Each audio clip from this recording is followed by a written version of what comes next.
Hey everyone, how you doing? This is Amon Green, Green Bay Packers all-time leading rusher, and you're watching Packers Total Access Live, your daily source for Packer content. Go Pack, go!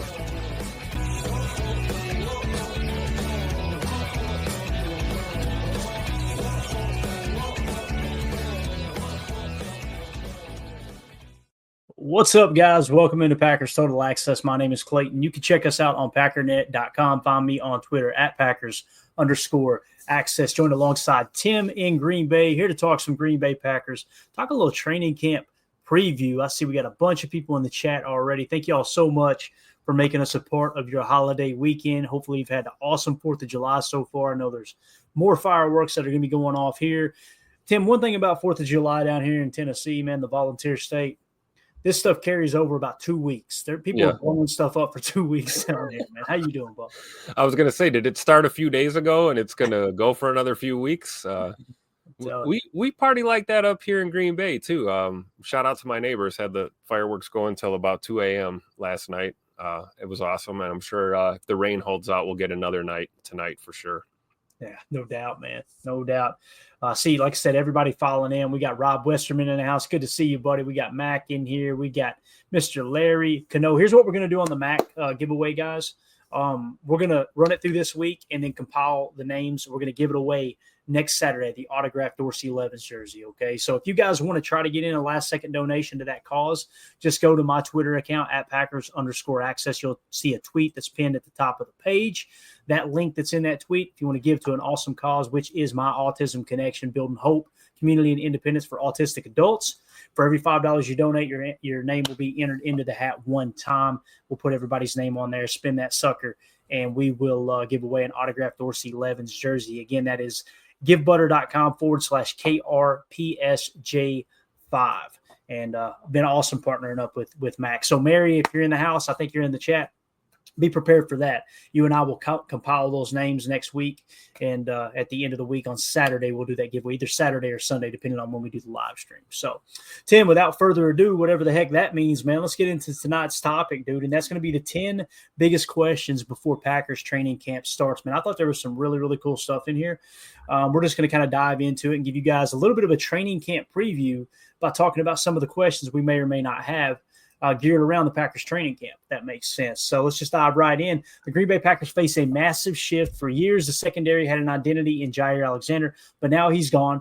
The team released its 2-time All-Pro cornerback, a move that sent ripples through the team and fan base. He wasn't the only veteran defensive back to walk, making this a significant change for a team with sky-high expectations, with big holes, young talent, and a tough schedule. The 2025 season could hinge on the answers found in training camp. Today, we're breaking down the 10 biggest questions facing the Packers. These are the storylines that will define this team, define if this team can build on last year's success. And we're starting with the most glaring issues. So if this is your first time tuning into PTA, thanks for making us a part of your day and a part of your holiday weekend. Listen, we're not experts here. We're not insiders. You can tell that by the accent and my voice. We're just fans like you. We're fans of the Packers. We go live daily, talking everything Green Bay. We hit on pregame shows. We do postgame shows. We do film breakdown, which we're going to break down a Chalk Talk tonight at Josh Jacobs' explosive runs from the 2024 season. All that stuff, breaking news all year long. We're also going to be diving into training camp coverage as soon as it cranks up here around, some of the players report on the 18th. However, the majority of the players will be in-house on the 23rd. So what we're going to be doing is every evening giving you everything we learned about that training camp practice earlier that day. And, Tim, I don't know about you, man. That was one of my favorite things to do so far, especially when we catch a training camp practice that's open on a Saturday and just go live during it or immediately as it's wrapping up and get all the updates in real time. It's awesome, man. So I know you're going to be boots on the ground at training camp for some of those practices as well, man. It's going to be exciting. It's the most wonderful time of the year. It's not, it might be Christmas, I guess, but this is kind of like our Christmas, man. Training camp. There was a point in my life when I used to be a fan that would say, it's just preseason. It's camp. And then you get addicted when you start really learning how a team is formulated and you see guys getting cut. You see guys stepping in. We'll get a few random free agents that show up off the street that are going to be some camp bodies, the whole shebang. So I'm looking forward to it, man. I'll be hanging out as close to the fence as I can get, and I might try and jump it if I can. We'll see. I'll do the best to get some video and some shots of what I'm able to, and we'll break it down every day. Yeah, we got a rule. Tim, get as much knowledge, as much footage as you can, but do not get the handcuffs slapped on you. So push it to the limit, but never get banned from Packers practice for sure. So, absolutely. Again, if you're new here, hit that subscribe button so you know every time we go live. We appreciate y'all this evening. All right, let's jump into it, man. Number one question, Tim. Who emerges as the starting cornerbacks after the roster overhaul? This is question number one. With the Jaire Alexander era over and 2021 first-rounder Eric Stokes signing with the Raiders, the Packers aren't just looking for a cornerback, too. They're building an entirely new starting lineup. The strategy is clear. Get younger. They signed versatile free agent Nate Hobbs, and obviously the versatility comes with him being able to play the slot, who gives DC Jeff Hafley flexibility. He'll compete with young talent like all-pro returner Keyshawn Nixon, who's expected to take on a larger defensive role, and Carrington Valentine, a 2023 seventh-rounder who showed legitimate promise. Beyond them, it's a question mark, with seventh-round rookie Micah Robinson from Tulane being an unknown, and Kalen King trying to break into the 53-man roster as well, who was a seventh-rounder last year, who did not make the final 53, although he did get a little bit of playing time as the year went on, being on the practice squad. This camp battle isn't for depth. It's to find a starting combo that can survive against the NFC's elite receivers. So, man, that's the big question. Javon Bullard started in the slot last year for the most part. He had to kick back out to safety when Evan Williams got a little banged up down the stretch. When you're talking about the starting cornerback room, Tim, that's the question I think that's on the forefront of most Packers' minds, right? And we got the PFF grades right here from everybody who's returning. I want to get your take on it first, and then I'll give my take of who I think the starting three should be. And the reason we say starting three, gang, is because we're going to be in that nickel 4-2-5 about somewhere between 70 and 80% of the snaps. And obviously it's a zone-heavy approach as well there from Hafley last year. But, Tim, you have the floor, sir. What do you think, man? Who emerges as starting cornerbacks after the roster overall? Read this list top to bottom. Carrington Valentine, Keyshawn Nixon, Nate Hobbs. There's your corners. I hate to be boring, but at least, again, we're not even at camp yet. So we'll see how things develop as this team gets put together. But honestly, I think it's going to be CV, it's going to be Keyshawn, and it's going to be Nate Hobbs. Those are going to be your top three. That's just early feelings on the matter. Yeah, I like what Daryl says. Stokes wasn't that good in the last 2 years, only to have a younger corner outperform him on every play. Completely agree, Daryl. And that's why when I see, Stokes walking free agency, not a big deal, right? I know this catch a lot of hell for this over Jaire Alexander's departure. You guys know I said for $6 million, which is what we could have had him back at, I would have loved to have had Jaire back. I think that's money well spent. However, I'm not going to sit here and kid myself into thinking that he was just all-world player the last, couple of years. It just wasn't the case, Now, could he return to his all-pro form if that's the case? Heck yeah, man. It's worth a little bit of a headache and the disagreements that goes along with it. But, yeah, I completely agree with you, Daryl. Stokes did not play well, man. Did not play well at all. Randy Cleaver's in the chat, says CV, Hobbs, and Nixon. I'm with you and Tim, Randy. And like he said, when you look at the PFF grades going from top to bottom, Carrington Valentine is the highest graded cornerback that's returning this year with a 65.5. Keyshawn Nixon is second at 64.1. Nate Hobbs is third at 61.4. And then Javon Bullard coming in fourth there at a 54.2. And then you see no grades for the rest of these corners, Tim. So guys that haven't had a whole lot of experience, man, right? So when I look at the cornerback room from top to bottom, I think it's going to be Carrington Valentine, starting at right cornerback, Keyshawn starting at left cornerback, Nate Hobbs playing the slot, Javon Bullard's going to be in the bullpen, ready to come out to play safety or slot if somebody gets banged up, breaks a shoelace, whatever it may be. I think that's how it'll line up. Now, when you go to your base, that's going to be the big question. Does Carrington Valentine stay on the field, or does Keyshawn Nixon stay on the field? And the reason I say this is because I think we all agree with the money that Nate Hobbs is going to be getting paid this year, Tim. He's going to stay on the field for that base defense just like he did for the Raiders, I would imagine. And again, PFF grades aren't everything, guys. This is just a quick metric we can look at. Now, I will say this. When the PFF grades, you got a guy at the top, and then you look at the passer rating when targeted, and you got a guy at the top, and then you look at his run defensive snaps, and boy, oh boy, did he impress. people like Carrington Valentine, that's when you earmark those to him and go, hey, this is the dude. But what do you think about the base defense, man? Who are going to be the corners there? I think CV could stay on the field if we see that run D come up a little bit. If he adds that to his game and improves in that category, I mean, we're looking at PFF grades right now. That is probably the sorest spot of his game. Now, obviously, a dude like that, you're not overly concerned, right? You want him to be at least decent or effective in the run, and you want his coverage skills to be what we've seen with him as a boundary corner. But when you're talking base, yeah, if you're going to be just that guy, you got to be effective against, the occasional run for sure in the base. So I would think that would be kind of one part of his game he could work on. But I'm with you, man. I kind of think it might be Keyshawn that ends up being that guy. Yeah. 2-0 for this says this will be the Kalen Kingdom. I love it. Love what he did there, man. H.E. Solder asking the tough questions. Has anyone figured out why King had that catastrophic last year at Penn State? I'm not a huge Penn State watcher. Solder, I do know that Kalen King was projected to be the top corner in the draft going into his final college football season. And like you said, he plummeted. There's been a lot of people that are around the Penn State program said that the reason he looked so good the year before was because I think it was Joey Porter Jr. I believe that's who it was. I could be wrong. It was another corner that got drafted in the first round. You guys correct me if you can figure out who it was. And they're saying, hey, that dude was covering the number one receivers, and now he had to step into that role and kind of got cooked a little bit. I don't know enough about it. I do know this. I completely agree with Goody taking a seventh-round flyer on a guy that some thought was going to be the best cornerback coming into the draft. That's worth a swing there that maybe you kind of rekindle that. So it looks like Chris the Casual says that's correct. Like, thank you so much for confirming there, but we really, really appreciate it. Kalen King's certainly one of those guys at the top of your list, though, that you want to see. Especially once camp gets kicked off, right? And, pay attention to these preseason games. You're going to get to see some of these younger corners put in work. And I think Kalen King's probably at the top of the list for guys that I'd be really looking forward to see.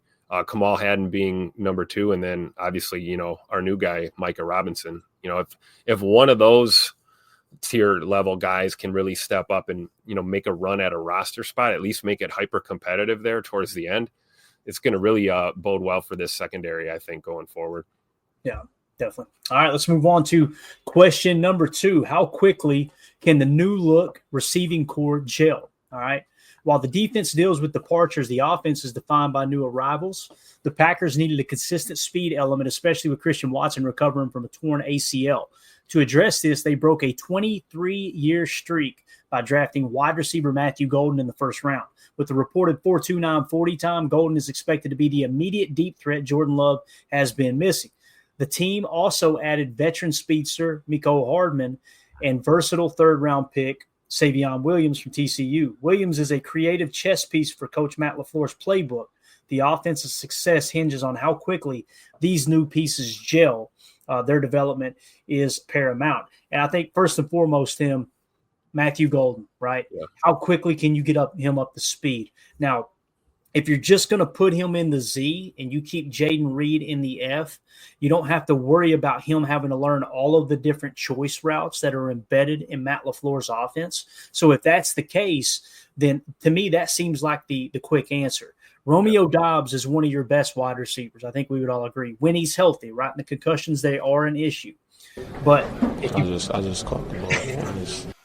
Love it. I think you put Romeo Doubs at the boundary X, you put Matthew Golden at the Z, and you keep him there and let him master that Z position with Christian out.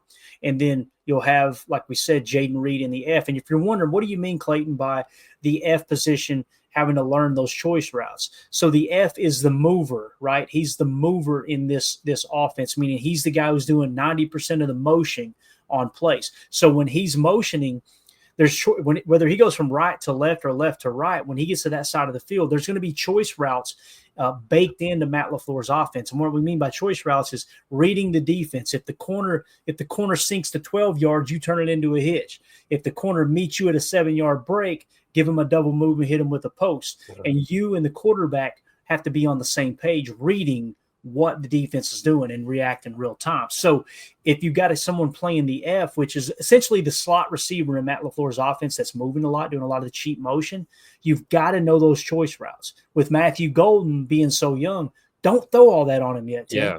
Just put him out to Z, learn the choice routes there. And you know what? If he picks it up like a young stud should, then you start to working him in. Yeah. Go. Yeah. So that's so true. Like, it'll be interesting to see how they approach this, right? Because you don't want to like not give him enough or sell him short. You want to see what the kid can do, right? But in the same sense, there's nothing wrong with learning from a guy like Jayden Reed, right? And just easing your way into that sort of role, especially when you point out the fact that, we're missing Scoot. So what better time than now when we're down one of our top receivers to put Matt Golden in an opportunity like that to just, become a seasoned professional at his pace, Yeah, couldn't agree more, man. Holmes MD1, I watched some Golden tape today. He's a really good young player, man. He's a blast to watch. Really, really. I mean, he's, as Jordan Love said, in just a little bit of time in minicamp and rookie minicamps that he got to work with him and everything, he said this dude's polished. Ron Sample said, I heard Golden asked his favorite routes, choice routes for some of his favorites. They definitely have a choice routes baked in to Steve Sarkisian's offense down in Texas. There's no two ways about that. That's what made Quinn Ewers so valuable, and everybody was excited about it because he's that veteran quarterback. If you guys don't know about Quinn Ewers, not to talk too much college ball here, but Quinn Ewers turned down a reported $6 to $8 million in NIL money to return to college. He said, nope, I'm going to the pros. And he fell to the 7th round. He's making less than $1 million this year. So that's how valuable he was seen at the college level, because he has that veteran leadership and that awareness in Steve Sarkisian's offense. Now, there was reports that I think Duke was after him. Notre Dame was reportedly after him, but that pretty much got squashed real quick with all the Notre Dame insiders, which shout out to Jermichael Finley. His son signed with the Notre Dame Fighting Irish today for the 2026 class. Kid's already 6'2" going into his senior year in high school, and he looks even better than his dad, man. One of those high elite recruits. But anyway, I know Tim and I are very excited about that being Irish fans. So, sure. But yeah, as far as Golden, man, it's going to be fun to see how he comes into the fold here. 2-0 for this, as Golden's putting in the work both on and off the field. He's going to be solid. I completely agree. Tim, have you seen some of his posts on social media? Yeah. Just out there on the grind, and then when he's not on the grind, guess what? He's just back home in Texas serving the community. Pretty cool, man. Yeah, buying kids shoes, working with the youth programs, things like that. And then, it's either that or he's grinding. I mean, it shouldn't surprise us, right? This is the guy on draft night that, puts his hat on, meets the fans, and then immediately looks at Goody and says, can I work out? How do I get in the facility to work out? So it doesn't surprise me. And if you look at some of the tape that you've seen, at least to me, man, the first thing that always jumps out besides the speed and the hands is just the route running ability for a rookie receiver to run that compressed, that condensed, not waste a lot of motion. He's just fun to watch. So it'll be cool to see him at full game speed. Can't wait for that first preseason game against the Jets. It'll be fun. Yeah. Randy Cleaver says there is going to be some hard choices come cut downs for the receiver room. Man, you're not kidding. I mean, we just spent whatever it was, 5-10 minutes talking about Matthew Golden. Christian Watson, obviously, when he comes back from the ACL, you're looking to work him right back into the offense, especially if he's showing he's ahead of schedule, whether it's late October, early November when he's back on the field. But, Tim, you've also got Mecole Hardman, who it sounds like he's impressed the first couple of practices. I have a feeling we're going to be hearing his name in training camp a lot. Yeah. One-handed grabs already. What was him and Jordan Love had a 70-yard touchdown pass in practice. Granted, I know they wasn't in full pads and hitting and everything, but he's just kind of been one of those dudes that I don't look at that and go, man, he's going to be awesome because he caught a touchdown pass in practice. Tim, what I make a mental note of is Jordan Love's really making an effort to try to get on the same page with Mecole Hardman. And to me, man, that could be the difference maker for that combo. I agree. We know why we brought him in, right? Obviously. I think he's going to show all of us why he's going to stay. And I fully believe that he's going to make this 53. I think it's going to be a tough, cut down at the receiver position in general with all this talent. But I don't know, man. I think there's a pretty good case for him staying just because, we talk about the leadership, the guy's a champion, we've been down that road. We know that, but it's also the versatility as a player, as both a receiver and in the special teams game. It's just he brings so much to the table. And then if you combine that with the fact that he's balling, if he's balling out of control and looks good at camp, it's going to be really hard to send that guy packing, man. Yeah. And as Randy Cleaver says here, get Reed all punt returns and put him there. Talking about Miko Hardman. Yes. Amen. Yes. I do not want to see Jaden Reed returning any more punts, man. Let that dude get a breather. Let him be your F and get someone else ready to play the F. And you know, Bo Melton filled in a little bit last year, but the other outlier there is Dontavion Wicks. He can play the boundary X. He can play the F. Got to fix the drop issues that emerged there in 2023. But, yeah, completely agree there, Randy. Definitely want Jaden Reed off punt returns. The other one here, Tim, is Savion Williams. I mentioned this, guys, because when we took Luke Musgrave in the second round and we took Tucker Kraft in the third round, I was over the moon with Luke Musgrave, right? I was like, this dude's going to be awesome, right? And Tucker Kraft, well, he's raw, small school, got a ton of natural ability. What happened? Now, injuries played a role. Luke Musgrave, you know, getting banged up, but boy, Tucker Kraft just took tight end one from him. Who's to say that Savion Williams doesn't do that to Matthew Golden? And I'm not saying I want it to be one way or the other, Tim, but that's why you take two swings at a position of need, right? Exactly. And again, I don't think Savion is a perfect fit to play Z. And this is Greg Cosell 101, the film guru. When you look to add a piece to the puzzle that is your National Football League, you know, football team, whether it's the Packers or whatever team, it's not just, okay, this guy's going to play receiver. It's where are you going to use them in terms of deployment? Feels like Matthew Golden more of a Z. Savion might be that dude they try to work into the F and possibly a little X as well, right, depending on how well his route running looks in training camp, Tim, because the reality is they didn't give him a whole lot of that at TCU because they were making him play wildcat quarterback. He was lining up in the backfield as a running back. And when he did run routes, there was times where he cooked people. I agree. And, you know, Jacob brought that up a couple shows ago himself, saying that he has this kind of feeling that, you know, it might be Savion Williams that is the rookie receiver that steps up in year one and really, really shows out. I think it'd be a great problem to have if him and Matt Golden turned out to be incredible. That would be great, but we have to be patient with our rookies, right? And I think you're right. Some of this might be foreign to a guy like Savion Williams, who, you know, is going to probably be asked to be a receiver now, and that's what he's here to play, right? And it's good that Matt's got, you know, Coach LaFleur's got a guy like Savion Williams in this offense because he's a guy with the versatility factor. You can mold him. You can figure out what kind of role you want him to have in your offense, and I think nobody better than Matt LaFleur to do that. So it's going to be fun to watch.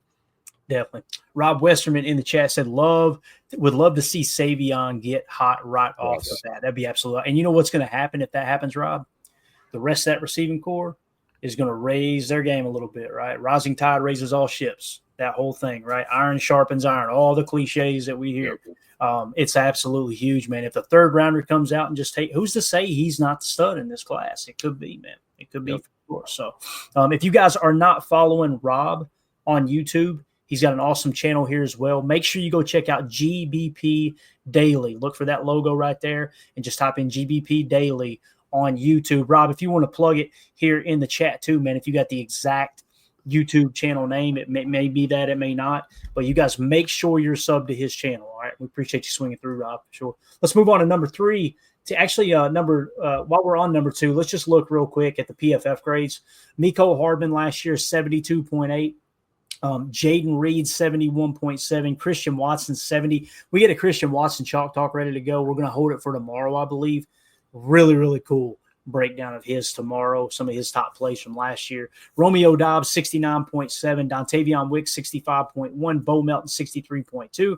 Malik Heath, 62.9. And, of course, Savion Williams, Matthew Golden haven't played a snap in the league. So, for me, Tim, when you look at this, one thing that sticks out, Dontavion Wicks had a drop issue, just like Jaden Reed cleaned it up on the back half of the season.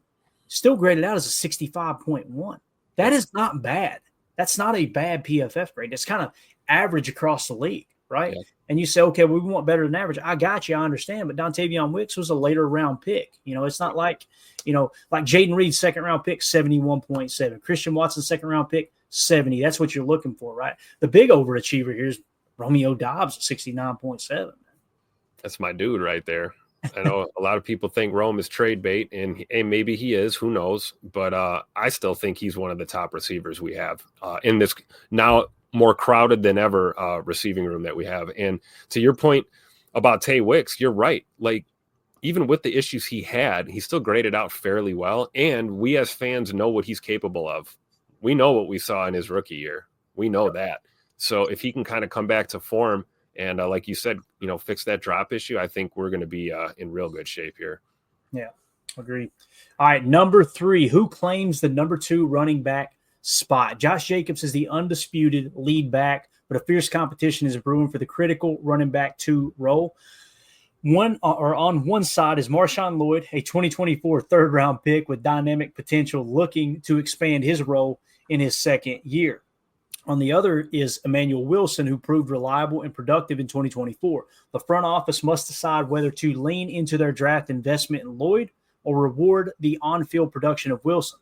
This battle is more than just a backup spot. It's about defining the backfield's identity behind Jacobs and ensuring there's no drop-off when he needs a breather. And I love this topic here because Emmanuel Wilson last year, guys, the 12th highest graded running back according to PFF with an 82.9. Josh Jacobs graded out as the third best at a 92.3. Chris Brooks, much like Dontavion Wicks, 65.6, solid grade. He can block. He can catch the ball out of the backfield, the whole 9 yards. Marshawn Lloyd, very, very, very minimal snaps, 53.3, but it was minimal snaps. They want Marshawn Lloyd to be that dude. But, Tim, I don't know how you feel, man. I would not try. I don't have too much pride to say, you know what, if Emmanuel Wilson is that much better than Marshawn Lloyd, keep rolling with Emmanuel Wilson. And I hate to say this, but I'm going to. Injuries are going to happen. Both of these guys are going to get playing time. But, again, as the question asked, who's going to take that number 2 running back spot? What do you think? Do you think there's a chance that Marshawn Lloyd takes it from Emmanuel Wilson? Or do you think Emmanuel Wilson continues to ball out? And how excited are you to see camp battle between these dudes in the back? It's kind of like conflicting because they're 2 of my favorites. I've been a big fan of Emmanuel Wilson the past couple of years and was really excited last year to see Marshawn Lloyd in the mix. And obviously, injuries kind of cheated us of that. And to me, that's the question we need to answer right now.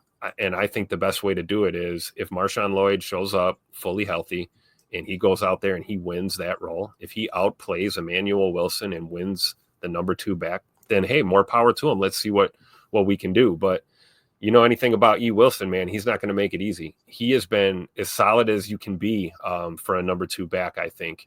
And as nervous as we were when we kind of overhauled that running back room with, the departure of Jonesy and you bring Jacobs in, Emmanuel Wilson was even kind of a question mark his rookie year. He dealt with some injury issues, didn't see, very many snaps. And I think last year proved to be a reliable number 2 back. And I think it's his job to lose. And I don't think he's going to lose it. I really don't. But at the end of the day, you want to see your guys do well. But I think they have enough invested in Marshawn Lloyd to give him a chance to prove that he can.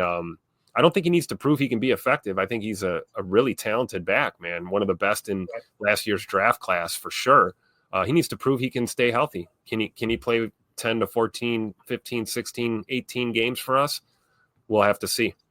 Yeah, I think I'm with 2-0 for this here. He says, I hope they let Lloyd or Wilson actually earn it and not just hand the job to Lloyd. Yes. Wilson has been tremendous. As soon as I'm reading your comment 2-0 for this, I immediately think of Josh Myers because Josh Myers was a second-round pick. He's the center. He's going to be the starting center. When in reality, we as fans kind of picked up, hey, man, this is an issue. Like year 1 as a rookie, hey, all the grace in the world. Year 2, I want to see some, improvement. I didn't see enough. Year 3, it went back. Year 4 went further back. Like at some point, you got to just chalk it up as a loss. The only thing worse than making a bad draft pick is refusing to admit you made a bad draft pick. That's the first thing that came to mind for me when I read his comment there for sure. Randy Cleaver says, Wilson is the guy. I haven't seen enough from Lloyd. As it sits right now, I agree with you, Randy. But check this out. What if we come out in the preseason?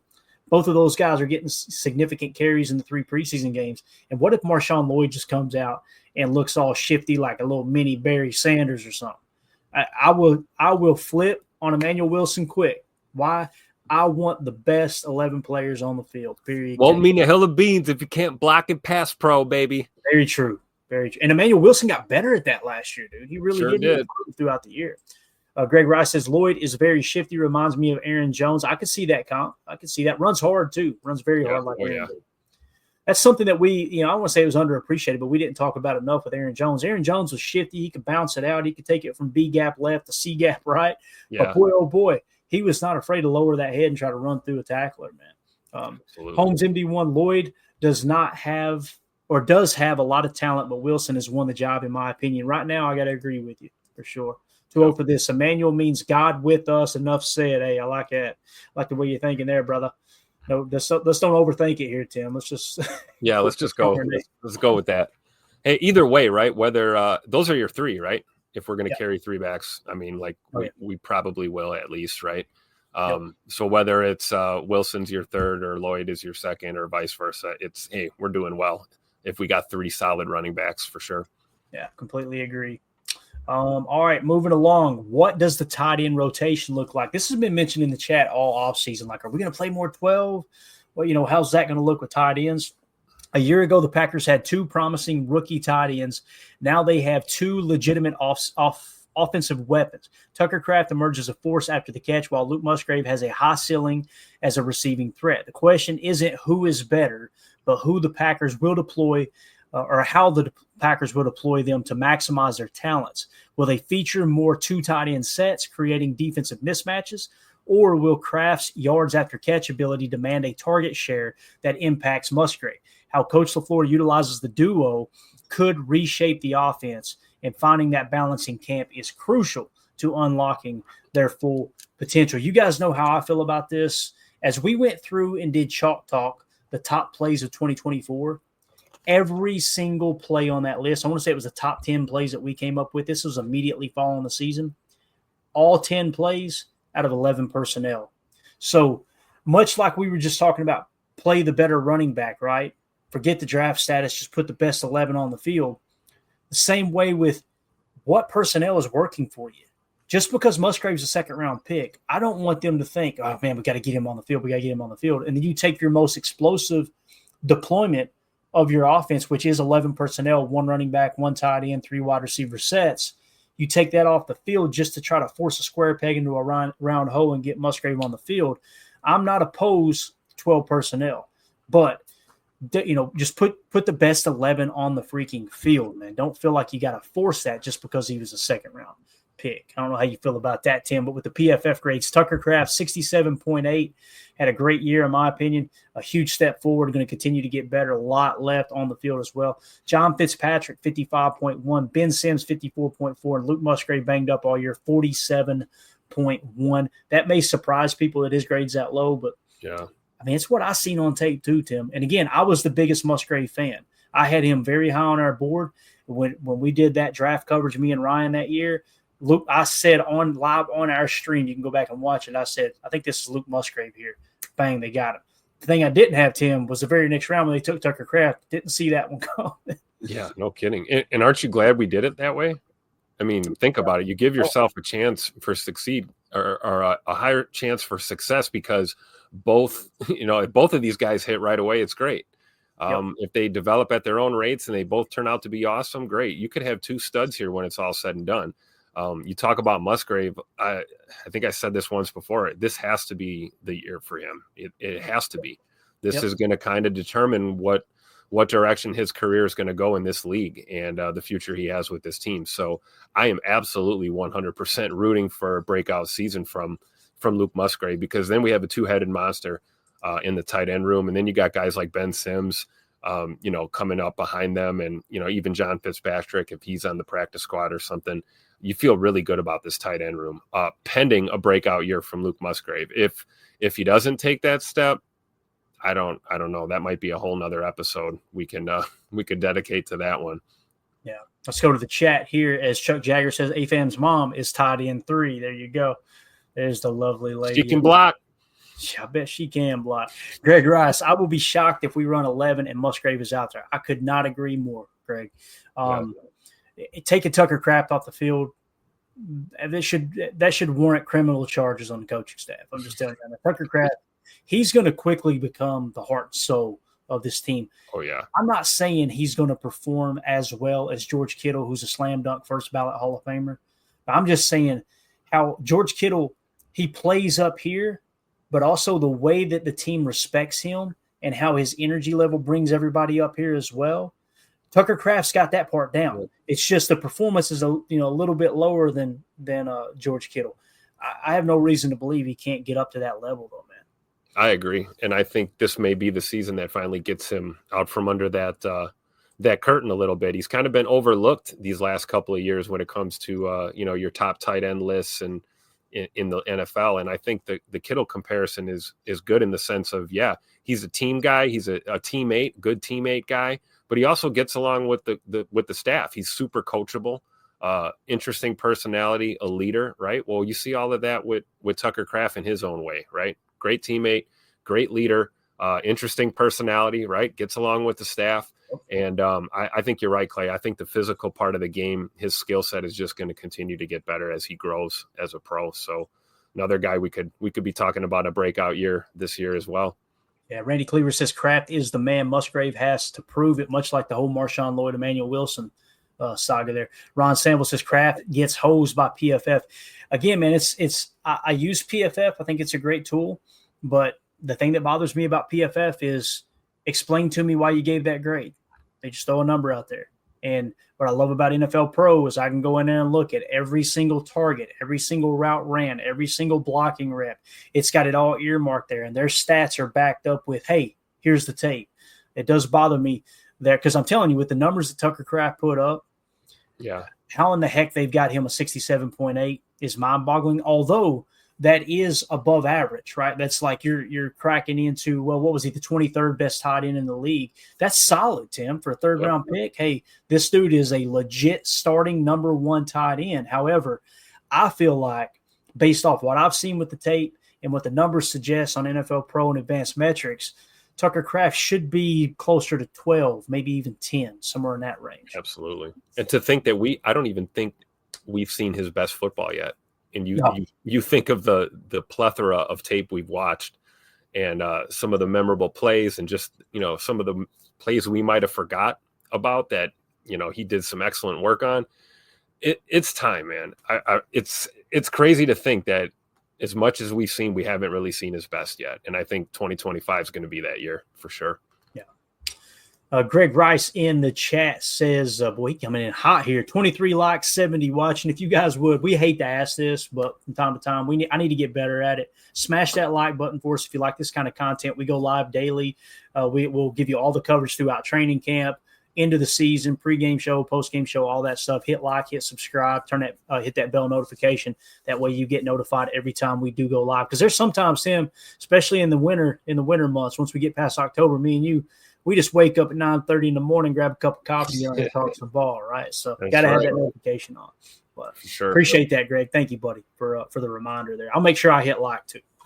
Randy Cleaver says, I think with Williams in the mix, we might break camp with 3 tight ends. It's funny you say that, Randy, because when people hear that, they think, okay, he's just going to play attached tight end and he's going to be kind of that big Y. I don't see Savion Williams that way. However, remember how we used Christian Watson his rookie year, Tim? We would put him at the wing position, right? Which, if you guys don't know, it's right where the tight end lines up. It's just off the line of scrimmage, right? That's something Savion could do, especially you get him acclimated to blocking a nickel corner, because when he's out there, right, let's say on one side of the formation, you got Tucker Kraft, who's an attached Y.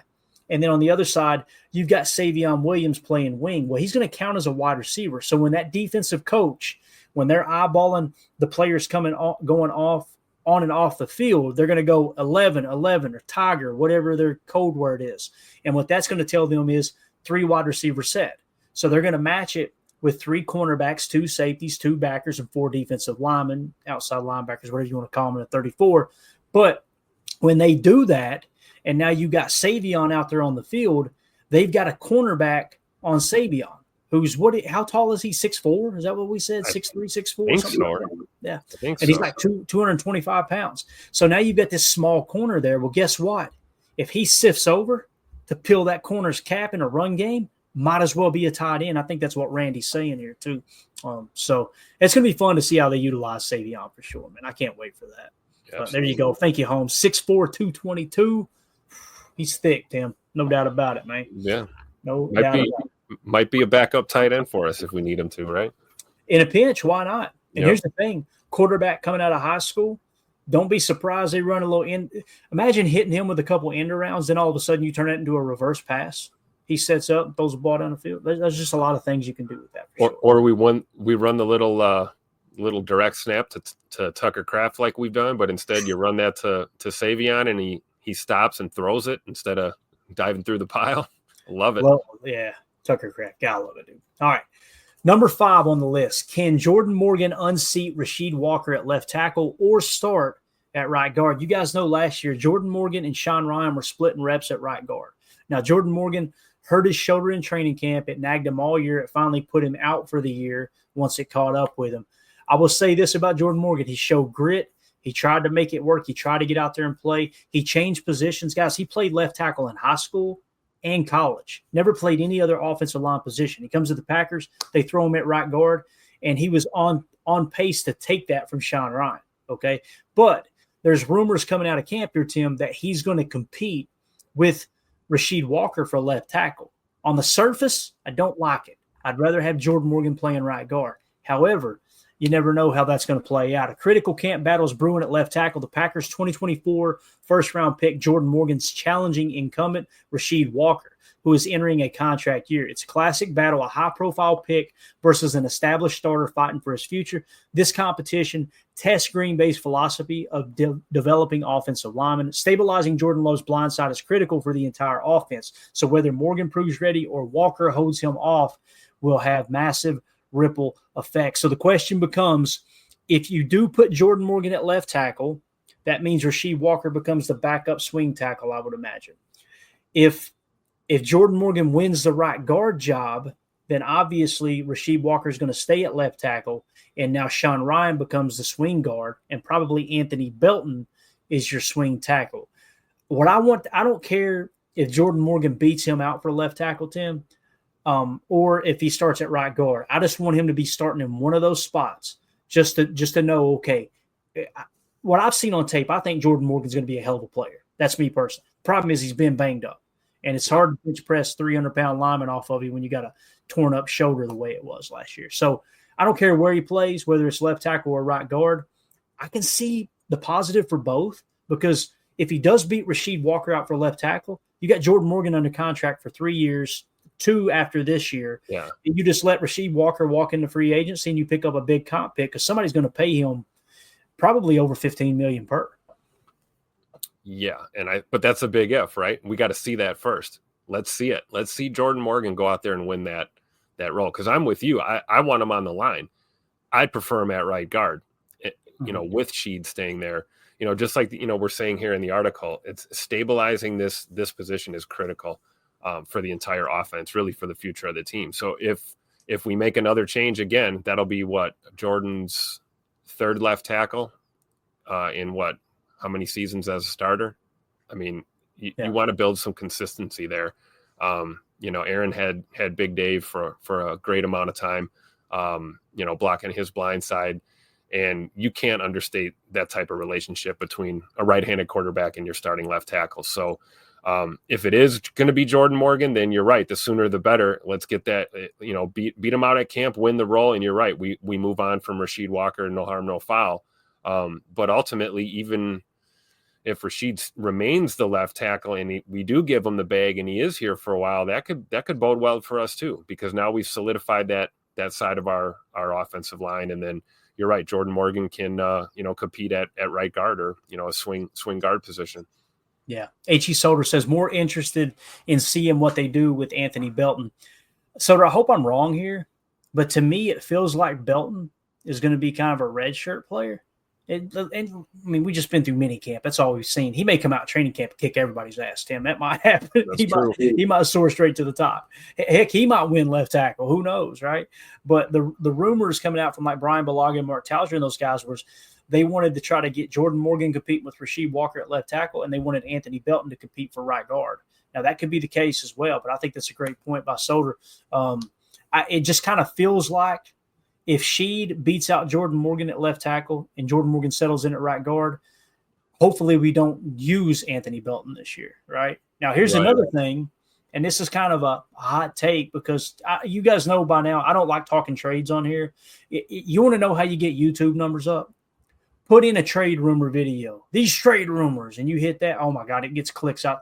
I hate doing that stuff because wasting the energy, the time, energy, resources into deep diving a topic that you know is 95% not going to happen, I try to stay away from. And it's kind of, you're kind of tricking the viewer to watch something that you know deep down in your heart's probably not going to happen. However, if Anthony Belton comes out and Jordan Morgan comes out in training camp and they're both like lights out, both of these guys are one of the best 5, I wouldn't be surprised if Rasheed Walker gets traded. Wouldn't surprise me one bit. No, me neither. And I got to tell you what I think about our boy, Big Sean. You know, if you're Sean Ryan right now, you really got to be thinking to yourself, is there a spot for me as a starter on this football team? Is there a spot for me on this 53-man roster?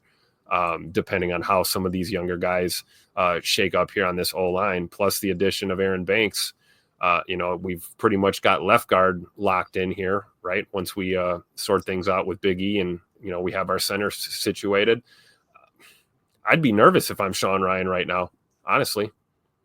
I don't know. What do you think? I mean, because you're right. I mean, if Jordan Morgan's going to win a starting role, it's going to be right guard or left tackle. If it ends up being right guard, where do you see Sean Ryan? Is he your backup center? Is he your, you know, backup left guard? Maybe, I don't know. Yeah, yes to everything. I honestly think he's one of the. And people like to pile on Sean Ryan a little bit, but I'll tell you this, man. I thought he was on his way out going into last year, and you'll see on this Chalk Talk we're about to do.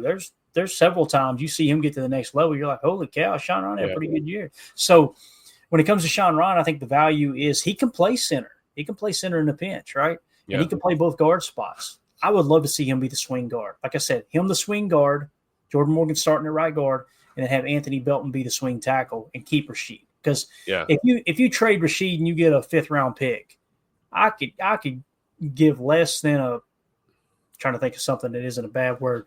I could care less about a 5th-round pick when you got one of the better left tackles in the game, which PFF had him, I think, as the 31st or 32nd best tackle in pro football. Not just left tackle. Let that tell you. He's a number 1 quality tackle. So you've literally got a top 10 tackle and Zach Tom on one side, Rasheed Walker on the other, is a starting caliber.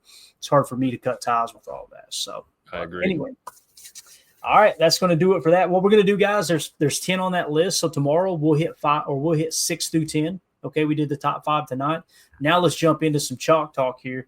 I tried to make a note here when we wrap this up. I'm going to just put 47-44. For those of you listening on the pod, we'll see you on the other side for hour 2, and that's going to be a little Chalk Talk. Josh Jacobs, we appreciate y'all.